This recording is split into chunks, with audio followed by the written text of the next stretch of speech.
Bale, ane lindane naiz, baina hori ez da nire benetazko izena.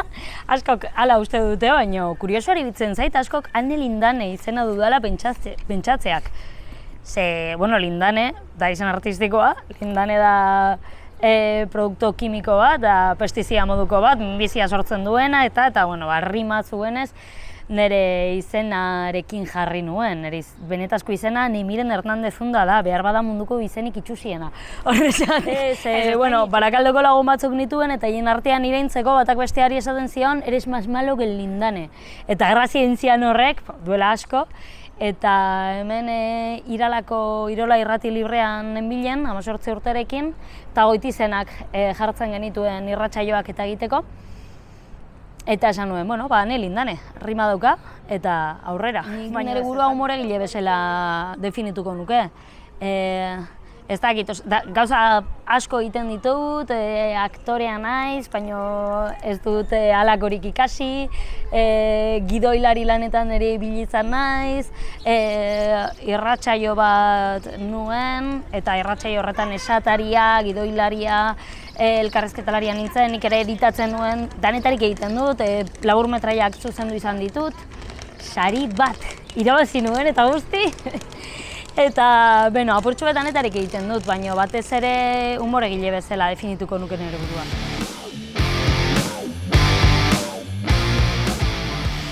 Bueno, nik bakarrizketak egiten bukatu nuen, edo hasi nintzen, hobe esan da, bakarrizketekin hasi nintzen,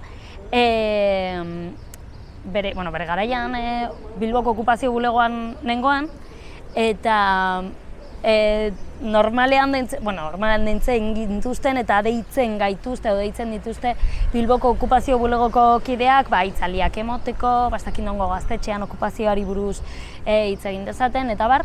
Eta, bueno, halako hitzaldi batera ditu gintuzten eta ni ara joan nintzen eta gauza praktikoei buruz hitz egiten nuen, hitz egin behar nuen hitzaldi horretan.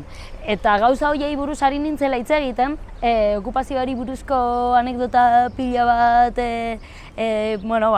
azaldu nituen eta konturatu nintzen okupatzerako orduan oso gauza divertigarriak gertatzen direla. Osea, momentuan bertan behar bada ez duzu barrerik egiten, baina gero kontatzerako orduan konturatzen zara ikaragarri divertigarriak direla gauza horiek, eta gauza guzti hauek azaltzerakoan nahiko monologo kurioso bat atera zitzaidala konturatu nintzen, eta hortik sortu izan nuen nire lehenengo bakarrizketa izan zela okupazioari buruz, eta gero jarraitu nuen eta beste gai batzuk jorratzen hasi nintzen. Beno, ez dakit, askok imaginatzen dut, pentsatuko dutela horra igotzen zarela eta txiste bururatzen zaizun guztia kontatzen duzula, baina ez da horrela, ez da inolaz ere. Azteko gidoi bat idatzi behar duzu, gidoi oso bat, 45 minutu inguruko gidoi bat, nahikotxo da hori, ikasi behar duzu, eta jakin behar duzu ze txiste funtzionatzen duten eta ze txiste ez. Horretarako, open micak izaten ditugu, open micetan txiste hauek probatzen ditugu, laburmetrai laburtxoak egiten ditugu, eta bertan ikusten duzu zer funtzionatzen duen eta zerrez. Eta, honen arira esan beharra daukat, Raquel Torres eta biok antolatu izan dugula Bilboko lehen open mica, eta Euskal Herriko lehen open mica non emakume humoregileak lehenesten diren. Eta, open mic horri esker, nik nire txiste guztiak probatu ahal izan ditut, baina egia esan nahiko lan neketsua da eta nahiko lan zaila da. Azteko etxean idatzi behar duzu, ikasi behar duzu, entsaiatu behar duzu, eta gero ensaio error. Ikusi behar duzu ze gauzak egiten duten grazia, ze gauzak ez, eta honekin bebai gertatzen dena da txiste batzuk segunetan non grazia izan dezakete eta beste toki batzuetan ez. Adibidez, Bilbon grazia dute gauza batzuk, baina Bilbotik kanpo, Gipuzkoan adibidez, Gipuzkoan nire koina. Eta Nafarroan gauza guztiak dira haientzat barregarriak, baina hori, beste toki batera zoaz eta pues no entra. Eta hori gogorra da bai, eta lanaren oso parte gogorra eta neketsua da bai. Jakitea ze publiko izango duzun aurrean eta ze txiste kontatu ahal izango dituzun eta ze txiste. Hombre, badakizu zer gertatzen den, Euskal Herrian ez dela stand-up edo monologisten movida hau ez da halako tradiziorik egon, ez dago honen ohiturarik, beraz ez daude aurre iritzirik ez da ere. badaude, baino ez gehiegi. Orduan zentzu horretan, sentitzen dut, bai Raquel Torres eta baita nik ere, nolabait bidea egiten ari garela, eta horrek gauza onak eta gauza txarrak ditu. Batetik ez dago iturarik, eta bestetik ez daude aurre iritzerik. Beraz, egin dezakego apurtxu bat nahi duguna, ez? Eta guk sortzen ari gara publiko hori, ez ditut lore gehiagin ere buruari bota nahi, baino hala da behintzat Bilbon, ez? Osea, publiko hori etzegoen eta gu sortzen ari gara orain. Hombre, orokorrean bai, nahiko hotzak gara eta jendeari kostatzen zaio adibidez txantxa bat jarraitzea edo nolabaiteko partizipazioa eskatzen baldin baduzu bai jendeari kostatzen zaio parte hartzea, baina bai, euskaldunak ez gara bat ere homogeneoak, oso ezberdina da hiri baten egotea edo herri txiki baten egotea. Gipuzkoan ez dauka puta graziarik eserrez, nik ez dakize hostia gertatzen zaien kabroi horiei, tio. Barrurantza dute barre, eta hau nik ez dut nik hau esaten, hau esan zian Gipuzkoako humoregile batek. Eske Gipuzkoarrok barrurantza egiten dugu barre. Osa, nik egon izan naz Gipuzkoan txistea kontatzen jende horrela. Eta gero, nigana hurbildu eta oso ondo, gustoko izan du gara, bete tomar por de humorea oso lotuta dago gaurkotasunarekin eta politikarekin batez ere, azken politika gaurkotasuna da. Eta humoregile batzuk beste gai batzuei buruz hitz egiten dute, ez? Baina, nire humore mota hori hortik doa, ni bai azken finean oso pertsona politizatua naiz, gai hoiekin nabil beti jotazu, lagunekin hitz egiten, gauzak irakurtzen, militantzia militatzen, eta, gai horiek jorratzen ditut, gai horiek direlako, ez dakit, gehien bat unkitzen didatenak edo... Ez, hobe da revolver bat, dudarik gabe, armari boteretsuena revolver bat da, txisteak dira. Baina, humorea divertigarria da. Eta jazta, animetik endan mugituko, de aquí no me bajo. Baina, bai, azken finean ni humorearen bitarte saiatzen naiz, bete esaten didate, zein da zure helburua humorearekin? Nire helburua humorearekin barrea eragitea da, barrerik ez badut eragiten porrot egin dudala. Sentitzen dut ez porrot egin dut. Baina, barrea eragiten badut, eta pentsamolde baten bat, apurtzen baldin badut, eta nire ideiak zabaltzen baditut edo edatzen baditut, jazta guztiz kastatxua izan dela deritzot. Baina bai, armarik boteretsuena revolverra da.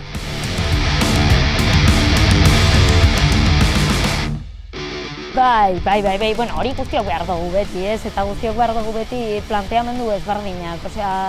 Ohikoak diren planteamendu horietatik irtetzen diren beste planteamendu batzuk ikusi ahal izatea. Adibidez, niri oso interesgarria iruditzen zait abortuari buruz fribolizatzea. Abortuarekin fribolizatzea. Fribolizatu behar dugu, ze beti hitz egiten da abortuari buruz zeozer superdramatikoa bezala, zeozer erabat iluna, eta dramatismoa inguratuta dagoen, ez. Honekin fribolizatuko dugu, fribolizatzeko moduko gai bat delako. Eta horiek dira behar bada Gabonetako afari horietan emoten ditudan ukabilkadak metaforikoak. Nik Gabonetan, nire familiaren Gabonetan langostinoa jate ditut, por cierto, azalak endu gabe, eta ez den porkulatoz.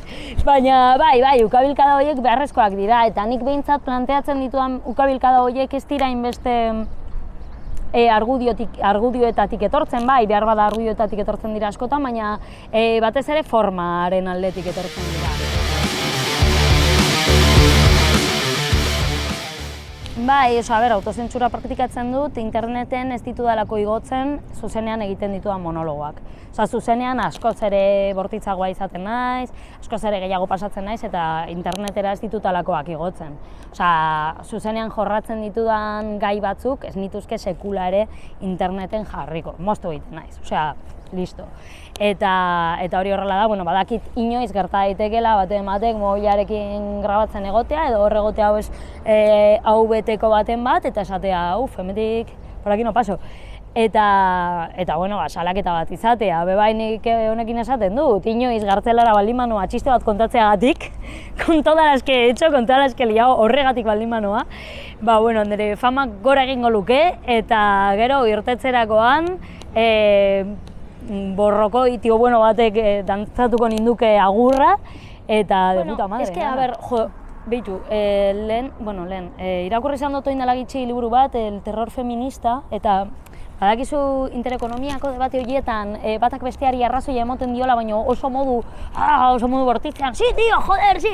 Horrela gonaz ni liburu hori irakurtzen. Osea, nik pentsatzen dituan gauza guztiak daude liburu horretan, eta nik askotan aipatu izan dituan gauza asko daude liburu horretan. Baina liburu horretan aipatzen zen gauza bat oso kuriosoa, eta esaten zuen, hitz egiten du hausnarketa bat, feminismoa eta bortizkeriari buruz, zergatik feminismoak ez duen erabiltzen edo ematen du ez duela bortizkeria erabiltzen, batzutan erabili izan du autodefentsa moduan eta incluso terrorismo moduan eta bar, baina gauza hauek isilarazten dira eta horrela.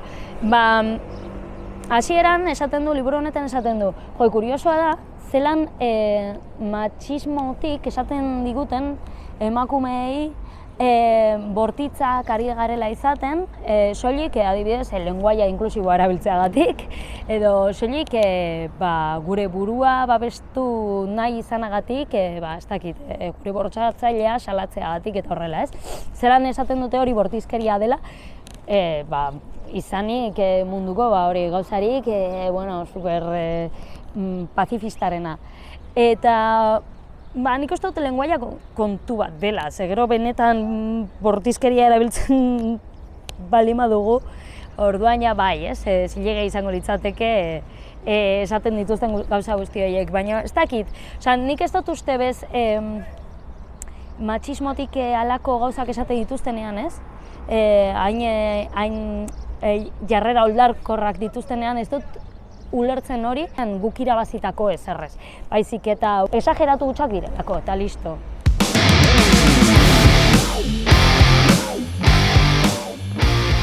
Erlijioa guztiz desagertuta egon beharko litzateke, eta askotan erlijioari buruz hitz egiten dugunan, hitz egiten dugu, erlijio monoteistak eta bar, baina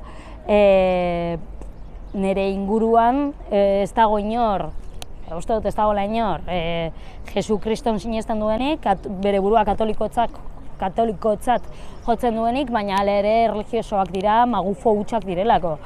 Berdin dit, sinesten baduzun elizan esaten ari diren horretan, edo homeopatia kontsulta batean esaten duten horretan. Gauza bera da, nik ez dut ezberdintzen. Distingo entre el agua bendita y el agua homeopática. Para mí no hay diferencia. Son igual de caras. Batean zaudenean askotan fokoak itxutzen zaituela, eta ez duzula ondo ikusten jendea, baina, zorionez, printzipioz parreak entzuten dituzu, edo entzun beharko zenituzke, ondo egiten ari baldin bazara, edo Gipuzkoan ez pasauz, eta horren arabera noski somatzen duzu jendean nola dagoen. Baina, toki txikiagoetan, beti egoten zara gitxu gora bera fijatzen, feedback hori badago eta egon behar da. Eta gertatu izan zait, oindala ez asko, ez asko duela, urte bat edo 2 urte, ez da? Izan nintzen, gainera pandemia ondino hor zegoen, justo egun horretan maskarak beharrezkoak ziren toki guztietan, jarri behar genituen kalean eta toki guztietan, uste dut, eta zan justo lehenengo guna, ez? Eta nik monologo egin behar nuen en el jardín secreto, dala toki bat, zorrotza horren dagoena, eta bertan, gerora enteratu nintzen, langile bat esplotatzen zutela, eta mobilizazioak egon ziren horren arira, baina ni momentu horretan enekien, eta showa egitera joan nintzen. Eta giroa oso arrotza zen orokorrean, bai musukoen kontuagatik, bai publikoagatik, publikoa etorri zen, hor zauden batzuk ziren, eta gizonezkoak, gehienak, eta publikoa arrotza zen, eta nire enneukan hainbeste rodajerik, direla 2 urte, monologoak egiten dituen, baina enneukan hainbeste rodajerik. Eta hain izan nuen, el machismo estrine, hori bakarrezketa hori, gerora viralizatu egin dena, eta arrakasta izan duena, eta zuzena egiten duena beti funtzionatzen duena, baina inork ez zuen barrerik egin. Ikusi izan nuen, gainera inork ez duela barrerik egiten ikusten duzunean, nik behintzat geroz eta gehiago egiten dut estropezu, osea, niretzat oso deserosoa da, deseroso sentitzen naiz, deserosotasun hori nabaritzen zait, eta bueno, ana sorgin gurpil bat, ez? Eta ikaragarri gaizki egin nuen, ikaragarri deseroso sentitzen ari nintzelako, eta inork ez zuen barrerik egiten, eta bueno, oso gogorra izan zen, osea, eta hori behin baino gehiagotan gertatu izan zait, batez ere hasieran, eta lur jota geratzen zara, osea, claro, eske bi itsasadar daude, ni txikian nintzeneko itsasadar hori eta orain dugun beste itsasadarra hau, ez? Itsasadar berri honi ikusten dio da abantaila bakarra da, berri tamainatu naizela eta bizirik nagoela oraindik ere. Eta hori da, ikusten dian abantaila bakarra. Ze metik aurrera imaginatzen dut, ja bainatzea ezinezkoa izango dela, ze pantalan guztiak isten ari dira, eta Bilboko itsasadarra privatizatuko dute. Lehen Bilboko itsasadarra toki publikoa zen, zikina eta kutsatutakoa, baina behintzat toki publikoa. Bilbotarrona zen itsasadarra, baina orain itsasadarra Bilboko gainontzeko toki guztiak bezalaxe privatizatzen ari dira, eta toki inaccesible bat bihurtzen ari dira, Bilboko beste hainbat eta hainbat tokiak bezalaxe. Beraz, ni itsasadarrarekiko lotura handia izan dut bilbotar guztiak bezalaxe, ez? Asko gustatzen zait, hori, txirrindula hartzea eta itsasadarra ertzetik txirrindularekin hondartzaraino joatea, asko eta asko gustatzen zait ia egunero txirrindula hartzen dut eta Zorrozaurreraino iristen naiz, baina geroz eta itxiago dago Zorrozaurre, geroz eta gitxiago Zorrozaurre, geroz eta ez, solar gehiago daude, nana botatzen ari dira, eraikin berriak egiten eta geroz eta gehiago isten ari dira, baita itsasadarra ere. Orduan itsasadarrak markatu izan nau, ez dakit, bilbotarra izanik, nolabait nire zainetako bat izango balitz bezala da, baina geroz eta gitxiago da bilbotarrona. Ez, bueno, argazkiak ikusi izan nituen, oso politak iruditu zitzaizkian, eta batez ere itsasadarrari buruz esan zenuenagatik, niretzat, bai, egia da, itsasadarra nire zainetako bat da.